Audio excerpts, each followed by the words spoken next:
পড়ালেখা করো না কেন? সংসারের অভাবে, মা বাবার ঋণের অভাবে আমি আর স্কুলে ভর্তি হতে পারি না। আচ্ছা ধরো এই ভাইয়া একটা চা নিছে, এই ভাইয়া আরেকটা চা নিছে, এই ভাই একটা চা নিছে, এই ভাই একটা চা নিছে, কয় কাপ চা হলো? 4 কাপ। 4 কাপ চা। কিন্তু এই দুইজন চা ফেরত দিয়ে দিছে, খায় নাই। তাই তোমার বিল কত? 60 টাকা। কেমনে?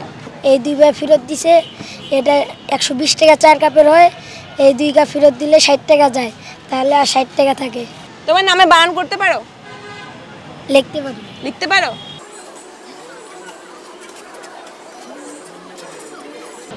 অদ্ভুত পড়াশোনা, মানে ওদের পড়াশোনার স্ট্যান্ডার্ডটা খুবই অদ্ভুত।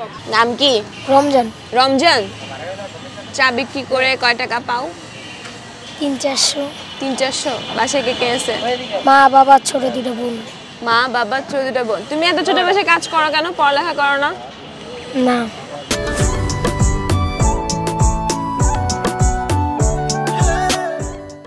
পড়ালেখা করো না কেন? সংসারের অভাবে, মা বাবার ঋণের অভাবে আমি আর স্কুলে ভর্তি হতে পারি না। বাসায় কোনো বড় ভাই বোন নাই? তুমি বড়? কি বলো, কয় ভাই বোন তোমরা? 3 ভাই বোন। তুমি সবার বড়? কেউ যদি স্কুলে ভর্তি করাইতে চায় ভর্তি হবা? টাকা দিতে হবে না তোমাদেরকে? পড়বা? ইচ্ছা আছে? 1 কাপ চা কয় টাকা করে বেচো? 30 টাকা।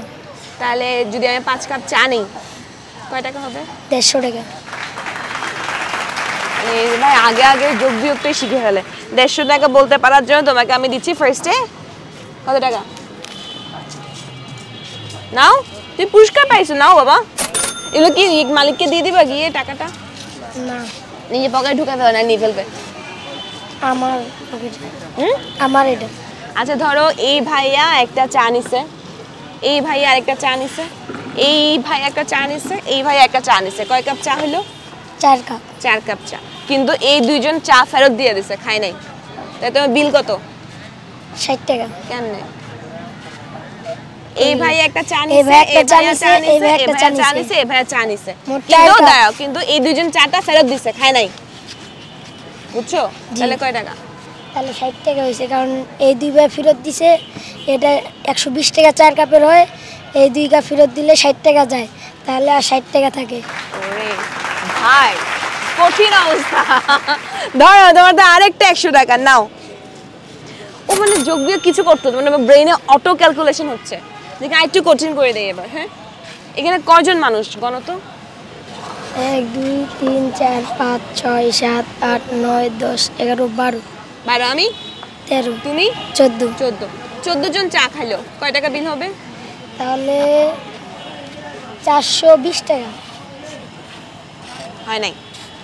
30 টাকা করে 420 টাকা হইব। হয় নাই। কারণ হ্যাঁ, 7 কাপ যদি খাই আমরা, 7 কাপ বেশি 210 টাকা, তাহলে 7 7 14, তাহলে 14 কাপ 420 টাকাই হবে। কয়জন এখানে? 14 জন। জি। 14 জনের চা কয় কাপ, কয় টাকা করে? 30 টাকা করে কাপ। কয় টাকা বিল? 420। আচ্ছা, 14 জনের মধ্যে ধরো 10 জনই চা ফেরত দিছে, খায় নাই। তাহলে তোমার বিল কত? 120। ও ভাই, আচ্ছা তোমার 120 টাকা বিল হয়েছে না? আবার ওই 10 জনের মধ্যে বললো যে 4 জন আমি চা খাবো, তাহলে কত টাকা হয়? তাহলে 420 টাকা 14টা দুইটা। হয় নাই, বুঝো। 14 জনের মধ্যে 4 জন চা নিছে, 10 জন ফেরত দিছিল, তোমার বিল কত হয়েছিল? তাহলে হচ্ছে 120 টাকা। 120 টাকা। আর যে 10 জন খায় নাই, ওদের মধ্যে থেকে আবার 4 জন বলছে তারা চা খাবে, তাহলে এখন কত টাকা? ওই 4 জন যদি বিল থাকে তাহলে ওই বিল দেয় নাই, তুমি পাবা, এখনো দেয় নাই। আগে 4 জনের বিল দেয় নাই। আগে 4 জনের বিল দেয় নাই, তাহলে এখন আর 10 জনের 300 টাকা হবে, আর আগের 120 টাকা, মোট 400। ওই 10 জনের মধ্যে শুধু 4 জন, শুধু 4 জন 120 টাকা, তাহলে টোটাল কত হইলো? টোটাল 420 টাকা।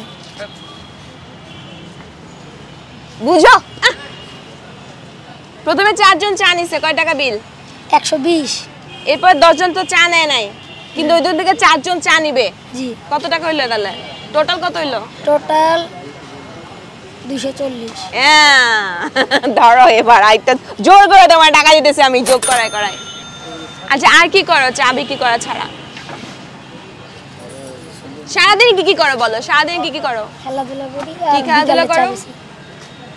আবার তো শীতকাল, আবার র্যাকেট খেলি। র্যাকেট খেলো বাবা, তারপর ক্রিকেট খেলো? ক্রিকেট দেখোই নাই কখনো? দেখছি। দুজন ক্রিকেটারের নাম বলো তো। বিরাট কোহলি আর সাকিব। ইন্ডিয়ার একজন, বাংলাদেশের একজন। তাও তো বলছে না, দিয়ে দেই টাকা ভাই প্লিজ। ধরো। সাকিব কি সাকিব খান? সাকিব খান না সাকিব আল হাসান? সাকিবুল হাসান। তালি দিচ্ছেন না কেন আপনারা? ওকে, এবার তোমাকে আরেকটা প্রশ্ন করি। 40-এর সাথে 60 যোগ করলাম, তাহলে 100। সেখান থেকে 30 বিয়োগ করলাম, বিয়োগ মানে বিয়োগ মাইনাস ফেরত দিলাম, তাহলে হবে 70 টাকা। সেটার সাথে আরো 60 টাকা যোগ করলাম, তাহলে হবে 130 টাকা। ওইখান থেকে 70 টাকা বিয়োগ করলাম, মানে বাদ দিলাম, তাহলে হবে 40 টাকা। আগে কত হয়েছিল? 70 না, না। না 130। 130 থেকে 60 বাদ দিলাম, কত?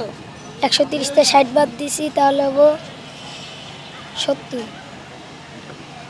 এবার এটার সাথে আরো 140 যোগ করলাম, 130 230। হাই রে ভাই, তালি দেন সবাই। একটু ভুলভাল আছে তাও চলবে, এতটুকু এনাফ তো পড়াশোনা শিখে নাই, ও অক্ষর জানে না।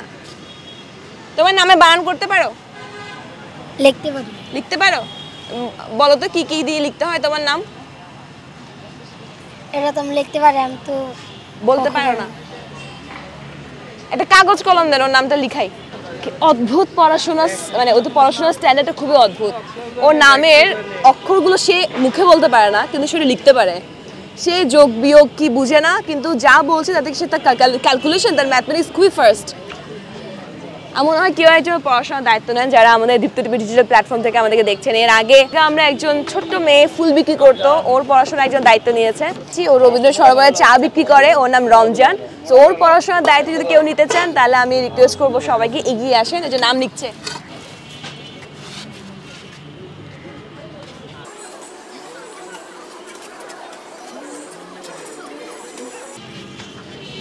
বাহ। ও অক্ষর সবগুলো চিনে না, কিন্তু বর্ণগুলো কিছু চিনে না, কিন্তু লিখতে পারে। তুমি কি জানো এখানে কি কি লিখছো? এটাকে কি বলে? আমি তো পড়তে পারি না, আগে লিখতে পারি। তুমি কি শুধু তোমার নিজের নাম লিখতে পারো, আর কিছু লিখতে পারো?